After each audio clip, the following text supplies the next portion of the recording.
निया सबको खाली निगाहों से देखती रह गई। बातें घूमते घुमाते फिर उसी पर आकर कैसे टिक गई। यह जटायु क्या, यह स्नोस्पेक्ट फॉक्स क्या होती है? उसे इन सब के बारे में कोई भी जानकारी नहीं थी।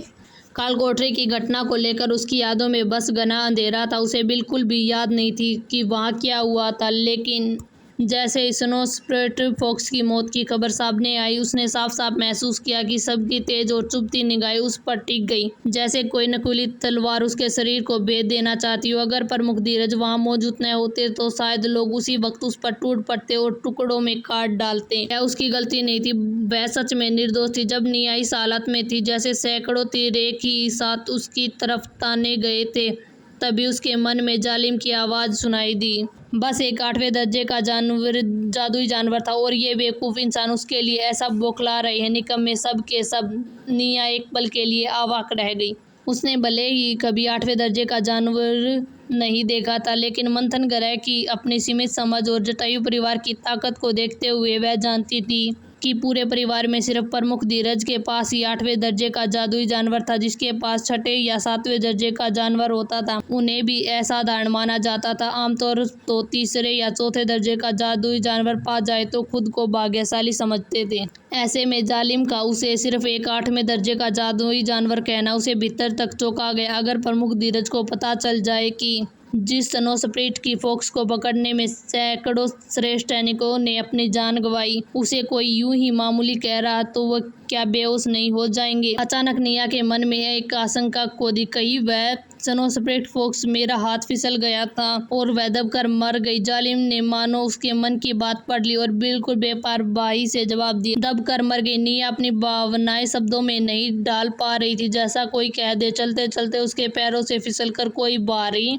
युद्ध रथ का कुचल गया हो। वह मन ही मन चीखना चाहती थी, हे प्रभु जालिम उसे मत कुचलो। लेकिन अफसोस उसकी आवाज सिर्फ वही सुन सकती थी, वरना वह उसी वक्त सबके सामने उस अति शक्तिशाली अस्तित्व को ला खड़ा कर देती और देखती कि लोग उसके चरणों में सिर झुका रहे हैं। फिलहाल निया को चुपता सबकी चुपती हुई निगाहें सहनी थी। दिल दुख रहा था, लगता है कि अब किसी पर भरोसा नहीं कर सकती। धीरज ने गहरी सांस ली। उस दिन उन्होंने परिवार के सामने मुख्य सदस्य को इसलिए इकट्ठा किया था क्योंकि उन्हें यह जरूरी बात बतानी थी। जहाँ तक कालकोठरी की सजा का सवाल था, उन्होंने अनायास ही उस बच्ची के चेहरे की ओर देखा जो उनके बेटे बियान मल्होत्रा से बिल्कुल अलग थी। काश विहान अभी जीवित होता। निया, तुम्हारी मूर्खता ने हमारे जटायु परिवार की जड़ें हिला दी। तुम वाकई घृणित हो। निशा के पति ने गुस्से से उसकी ओर देखा। उसके चेहरे की नसें तन गई। उसे मालूम था कि जटायु का मामला अब अत्यंत महत्वपूर्ण बन चुका है। इस समय उसकी सबसे बड़ी चिंता यही थी कि किसी तरह उसके बच्चों का नाम इस घटना से अलग रहे। अर्नव, जिसे पहले निया के पक्ष में आवाज उठाई थी, वह चुप था। जैसे ही उसे समझ आया कि इस मूर्ख लड़की की वजह से उसका जटायु पाने का मौका हाथ से निकल गया, उसने आगे कुछ नहीं कहा। वह सोच रहा था कि उसने पहले ही आग में घी नहीं डाला। यह काफी है, यह तो हद हो गई। प्रमुख जी ने इस अनाथ बच्ची पर दया की और इसने उसी हाथ को काट दिया जिसने इसे पाला। इस कचरे को यहाँ रखने का कोई हक नहीं है। प्रमुख जी, इसे कठोर दंड दीजिए। सिद्धांत का गला गुस्से से भरा है, उसकी आंखों में खून उतर आया। उनका बेटा जटायु पाकर परिवार प्रमुख बनने का हकदार बन सकता था, लेकिन सब कुछ इस मूर्ख लड़की की वजह से बर्बाद हो गया। वो तो इसे उसी वक्त गला दबाकर मार देना चाहते थे। उन्होंने दूर धीरज को उकसाने की कोशिश की कि इस बोझ को छुटकारा पा लिया जाए। हवा में हवा भारी हो चुकी थी। हर नजर निया पर थी, हर नजर में आक्रोश। लेकिन कोई नहीं जानता था कि इस शांत खड़ी लड़की के भीतर एक ऐसा रहस्य छिपा जो अगले ही पल जटायु परिवार की किस्मत की दिशा बदल सकता है। उसी समय जटायु ने परिवार की दूसरी पीढ़ी के बाकी लोगों का निया को सजा देने के प्रस्ताव पर कुछ कहने का जरा भी इरादा नहीं था। धीरज ने अपनी वॉइस रिकॉर्ड ली, जैसे मन में कोई गहरी बात चल रही हो। तो ऐसे ही मुझे दोषी ठहरा दोगे? निया ने सोचा। उसे अंदाजा नहीं था कि यह बात इतनी जल्दी यहाँ तक पहुँच जाएगी, मगर सोचने पर लगा ठीक ही हो तो। मामला जटायु परिवार की इज्जत का था। इतना बड़ा मौका हाथ से निकल गया, फिर कब मिलेगा किसे पता। और वह खुद बस एक अनाथ बेवकूफ़ और निकम्मी लड़की, सबके गुस्से की सबसे आसान बलि।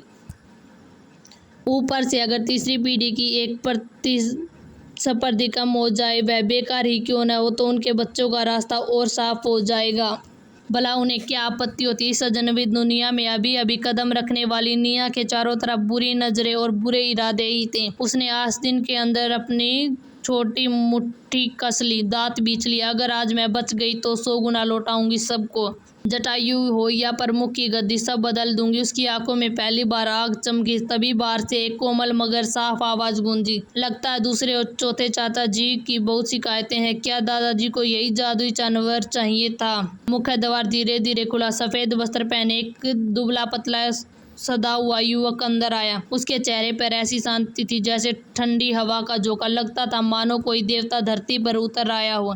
उसके पीछे 4 ताकतवर आदमी एक विशाल लोहे का पिंजरा उठाए अंदर आ रहे थे। पिंजरे में एक सफेद बर्फीली लोमड़ी चुपचाप लेटी थी। आदमी की आधी ऊंचाई जितनी बड़ी, उसकी गहरी हरी आंखें हल्की सी टेढ़ी हुई, उसका चमकता सफेद फर कमरे की रोशनी से अलग ही आभा बिखेर रहा था।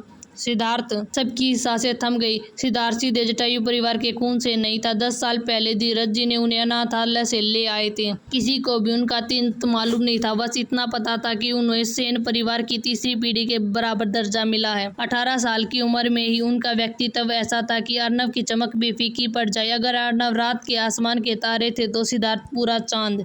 वे अक्सर घर पर नहीं रहते थे। धीरज जी उन्हें अलग अलग कामों से भेजते रहते थे। उनकी ताकत, उनकी शारीरिक साधना, उनका असली हुनर सब रहस्य था। सौभाग्य से वे जटायु परिवार के खून से नहीं थे, वरना सिद्धार्थ जी उनके बेटे मिलकर कब का उन्हें रास्ते से हटा देते। सिद्धार्थ ने हल्की मुस्कान के साथ कहा, शहर लौटते वक्त मुझे देवलोक की बात पता चली। सुना कि महात्मा जी को उपहार में स्नो स्प्लिट बॉक्स चाहिए। रास्ते में एक छोटा सा साथी मिल गया, सो ले आए। दादाजी अगर स्वीकार करे तो मेरा सौभाग्य होगा। कमरे का माहौल जो अभी तक भारी था अब सन्नाटे में बदल चुका था। निया ने पिंजरे पर पड़ी उस लोमड़ी को देखा, फिर सिद्धार्थ की आंखें में, और उसी पल उसे एहसास हुआ आज की सजा टल भी सकती है, मगर इस खेल का असली चाल अभी चली ही नहीं गई। जैसे ही शिवानी ने सिद्धार्थ को देखा तो उसका चेहरा लाल हो गया। अभी तक वो अकड़ और जिद में खड़ी थी, वह सब एक ही पल में पिघल गया और उसकी जगह एक जवान लड़की की मोहित सी नजर आ गई। अच्छा, बहुत अच्छा। धीरज ने पहले कुछ क्षण सिद्धार्थ को ध्यान से देखा, फिर उनके चेहरे पर संतोष भरी मुस्कान फैल गई। सिद्धार्थ किसी और की परवाह किए बिना सीधे निया की ओर बढ़ा। निया कुछ समझ पाती उससे पहले ही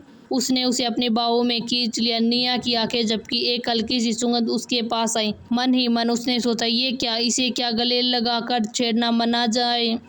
सिद्धार्थ की आवाज़ धीमी और बेहद कोमल थी, निया मैं आ गया हूँ, जब तक मैं हूँ कोई तुम्हें तंग नहीं कर सकता। उसकी आवाज़ तो हल्की थी मगर सिद्धार्थ जी और बाकी लोगों के कानों में बस गरजती बिजली जैसी लगी। यादें उमड़ पड़ी। अगर निया परिवार की बदनामी थी तो सिद्धार्थ उनका गर्व था। बस एक ही कमी थी, वे खून से इस घर के नहीं थे, इसलिए प्रमुख की गद्दी के वारिस नहीं बन सकते थे। पर वही घर का गर्व इस घर की बदनामी का सबसे बड़ा सहारा था।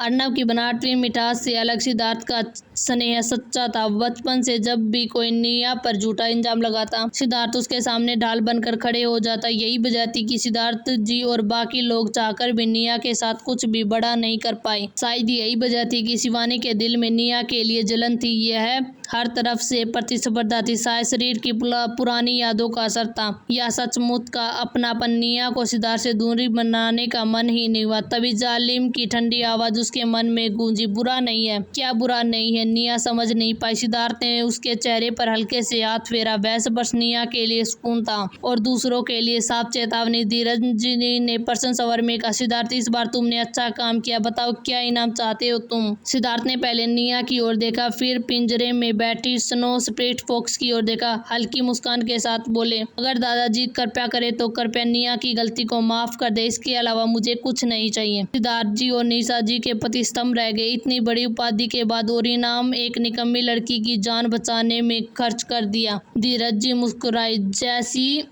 तुम्हारी इच्छा। जब प्रमुख ने कह ही दिया तो बोलने की हिम्मत कोई नहीं कर पाया। आखिर एक बेवकूफ़ लड़की की जान के बदले जटायु को फिर से जागने का मौका। सौदा बुरा नहीं था, पर अगर सिद्धार्थ जटायु से समझौता करने की अनुमति मांग लेते तो सबके आंसू निकल जाते। अर्नव को शिवानी और आरव से जीतने का भरोसा था, पर सिद्धार्थ से टकराने का ख्याल ही उसे बेचैन कर देता था। एक बड़ा संकट टल गया। मरी हुई लोमड़ी की बात नई लोमड़ी के आते ही दब गई। धीरज जी ने आदेश दिया और अपने भरोसेमंद लोगों को तहखाने की सुरक्षा में लगा दिया ताकि दोबारा ऐसी घटना न हो।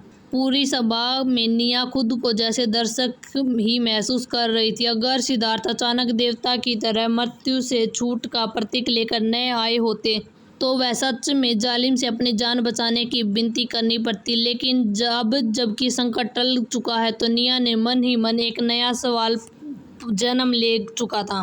क्या यह बचाव सिर्फ दया था या किसी बड़े खेल की पहली चाल?